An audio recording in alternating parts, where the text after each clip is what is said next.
E aí, pessoal, sejam muito bem-vindos aqui ao canal das Fraturas. O meu nome é Marcelo D'Amato, sou ortopedista. E hoje a gente vai começar um quadro novo aqui no canal, que é a discussão de alguns artigos científicos, tá? Eu vou tentar falar de uma maneira mais acessível para você ter essa informação, tá? Se você está gostando aqui do canal, já deixa seu like, se inscreve e ativa o sino das notificações para você ter acesso a todos os nossos vídeos assim que a gente lançar, tá? O objetivo do canal aqui é te trazer mais informação e aí a gente vai começar com esse novo quadro aqui que é a discussão de alguns artigos científicos e hoje a gente vai discutir um artigo que saiu numa revista chamada Injury no ano de 2022, em julho, tá? E é uma revisão sistemática de braces ou órteses, tá? Personalizadas, impressas em 3D como uma alternativa ao tratamento tradicional do gesso.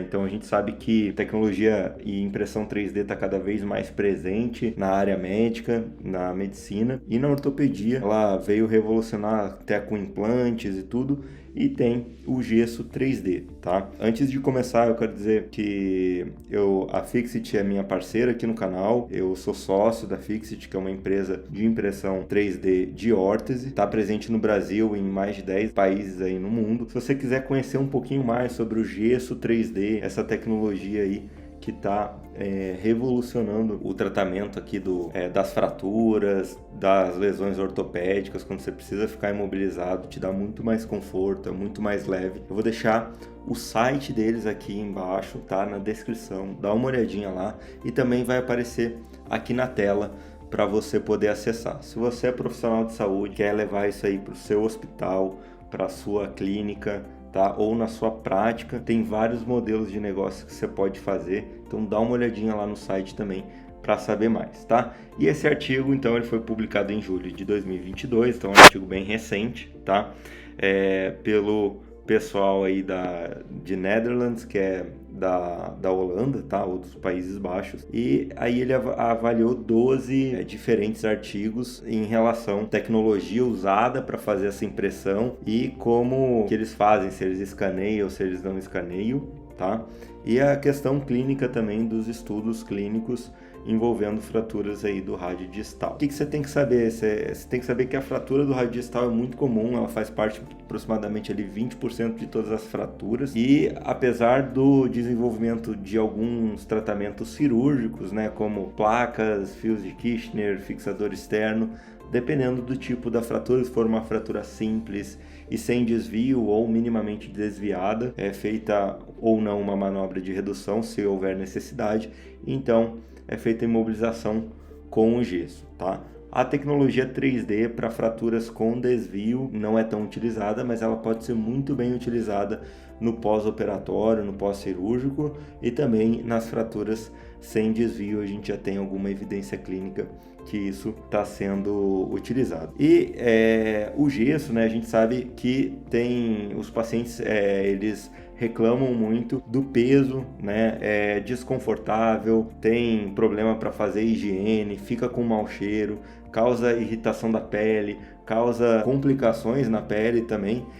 Quando é aplicado também de maneira errônea, de maneira onde não é certo, né? Pode até causar uma sensibilidade, uma disfunção ali do nervo radial ou até qualquer outro nervo, inclusive úlcera. Também é uma desvantagem ali do gesso o fato de você ter uma fratura deslocada e também de ter um desvio secundário ali da fratura, que pode acontecer em até 75% dos pacientes, dependendo da idade, principalmente em idosos. E outras complicações que podem acontecer em relação ao tratamento cirúrgico ou conservador, a não união, má união ou até síndrome compartimental. Infelizmente, o tratamento cirúrgico ele não é garantia de que a fratura vai consolidar e consolidar numa posição adequada, tá?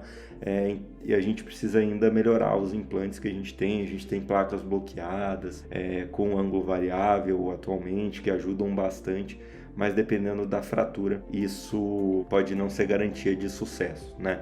Algumas fraturas são bem complexas e a gente tem que associar, além da cirurgia, a imobilização. E aí a gente tem essa nova tecnologia que é os braces customizados, né, impressos em 3D específico para você que é paciente, ou específico para o seu paciente, de acordo com o tamanho, circunferência, né? E aí você tem algumas formas de fazer esse brace, né? Então ele é individual para cada paciente, o que promoveria ali uma estabilização ótima e melhor da fratura e uma imobilização adequada ali para você, ao mesmo tempo que é mais conveniente e mais seguro que o gesso convencional, né? Mais confortável também. Então, a gente já tem essa tecnologia sendo usada para órteses do pé e tornozelo, né? E agora a gente tem para parte do rádio distal. Está sendo bem utilizado para outras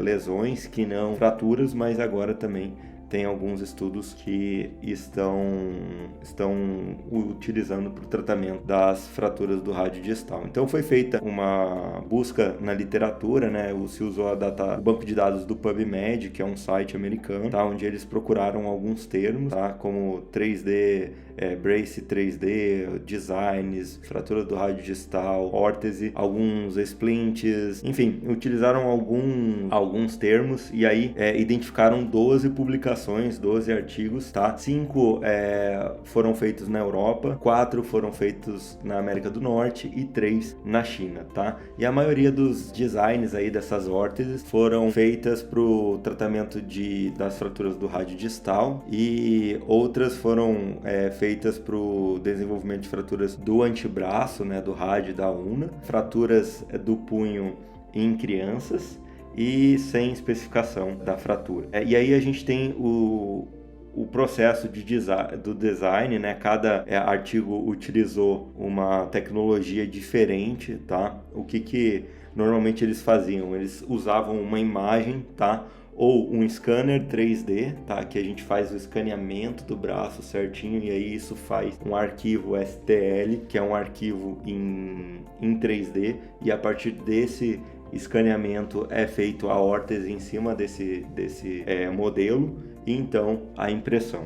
Também teve artigo que usou ressonância magnética e teve artigo que usou também tomografia computadorizada, tá? O problema da ressonância e da tomografia é que aumenta o custo por ser um exame, então nem toda fratura simples, por exemplo, de rádio vai precisar de uma tomografia, e a tomografia você tem exposição à radiação e não tendo uma indicação, talvez não seja o mais adequado aí para você. E também a parte do scanner é muito caro escanear e é difícil, o paciente tem que estar parado, então imagina você está com o braço quebrado, ficar lá escaneando, lógico que provavelmente seria escaneado o braço contralateral, mas imagina ficar mais ou menos 1 hora ali escaneando, é uma coisa mais complicada. Além disso, eles usaram diferentes tipos de impressão, né? Então você tem diferentes tipos de design também, então a partir de tomografia, a partir de escaneamento, a partir de ressonância. Usaram diferentes software de CAD, que é para fazer esse modelo. Normalmente o escaneamento era usado do membro contralateral, e também eles usavam diferentes tipos de impressão 3D. Tem 4 diferentes tipos foram usados, tá? Dentre eles o FDM, que é o mais comum e o mais barato, tá? Mas outras tecnologias como SLS ou SLA ou Multijet Fusion, que é o MJF, também foram utilizadas, mas são mais caras, apesar de mais rápidas, elas são bem mais caras, o que impossibilita um pouco de ter mais, com que mais pessoas possam usar, porque não é acessível a todo hospital, a toda clínica, né? A maioria dos designs nesses estudos eram feitos em 2 partes, tá? Então a gente tinha uma parte inferior e superior, a gente junta, e aí eles são juntados ali com velcro, poliestireno ou alguns parafusinhos ali para deixar a sua mão imobilizada. E aí você viu esses 12 estudos, são 12 estudos totalmente diferentes, tá? Com várias características ali, com diferentes resultados, como eu já te falei um pouquinho aí desses estudos, né? E o que a gente tem que saber? Que para você fazer um gesso 3D ali específico para o paciente, né? A vantagem é que não depende tanto do operador, é mais um sistema tecnológico, né? E que a gente ainda tem algumas complicações ali com gesso tradicional, né? Como eu já te falei, irritação da pele, compressão nervosa, né? Compressão da pele também podendo causar até úlcera. Não pode molhar, ele é mais pesado também, né, do que o gesso 3D, né? Além disso, a imobilização em geral, não só do gesso, pode levar a uma rigidez articular, tá? Perda de massa muscular também, e também problema na circulação. Isso acontece mais nas extremidades inferiores, extremidades superiores é menos comum isso. A gente vê que é bem difícil usar o gesso, né? Tem dificuldade para tomar banho, a gente vê um monte de gente reclamando, questão de coceira, dermatite, principalmente no verão, onde fica suado, dá mau cheiro também. Então, são algumas coisas do dia a dia, também para fazer as atividades com gesso é bem mais difícil. E a aplicação dos gessos com impressão 3D tem aumentado, tá? Inclusive em aplicações invasivas e não invasivas, né? Onde a gente tem alguns guias também que a gente pode usar, tem as órteses, né? Que a gente imprime os gessos.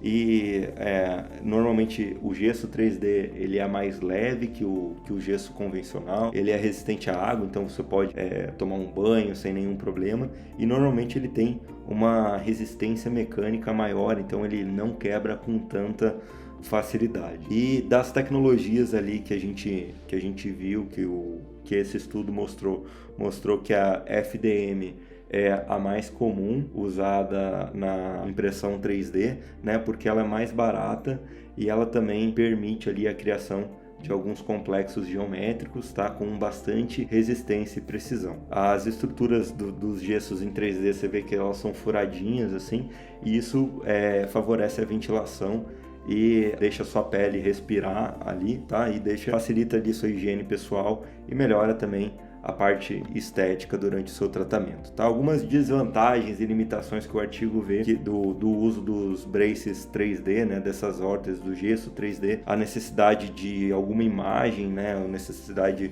de processar essa imagem e aí de preparar manualmente esse brace por alguém, né? E isso tem um custo considerável, porque você vai precisar fazer a imagem, seja o scanner 3D ou a imagem de ressonância ou a imagem de tomografia, e aí a partir disso você vai precisar também de alguém, um técnico ou alguém para poder trabalhar essa imagem, fazer o seu brace, imprimir e levar para o hospital ou imprimir no hospital. Então hoje em dia essa tecnologia está mais voltada para a área de pesquisa, tá?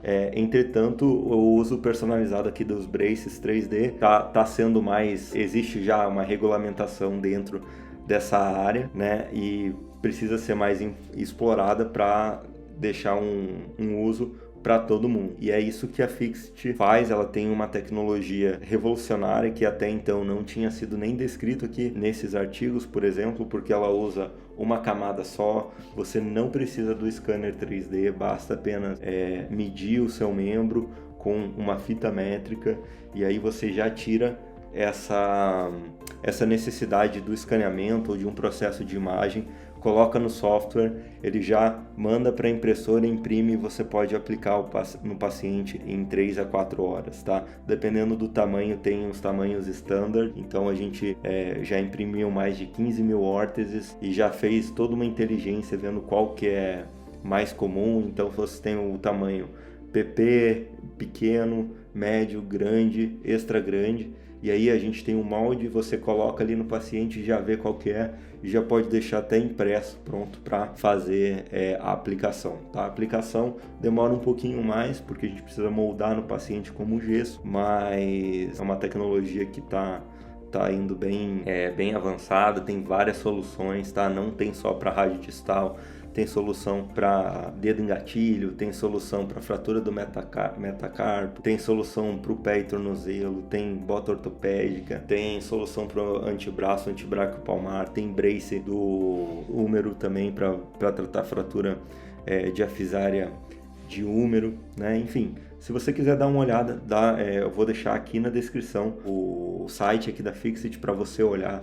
Dá uma olhada porque vale a pena, e eu tenho certeza que vai ser uma das revoluções aí que a gente até o final dessa década já não vai estar mais usando gesso nos pacientes, se a literatura mostrar sim, e eu acredito que isso vai acontecer, tá? Entretanto, como o estudo concluiu, mais estudos em populações maiores são necessários, tá? Para confirmar se o gesso 3D, né, é superior ao gesso tradicional em termos de cicatrização da fratura, né, do seu osso realmente de fato consolidar, né, e também do tempo que ele vai demorar, tá?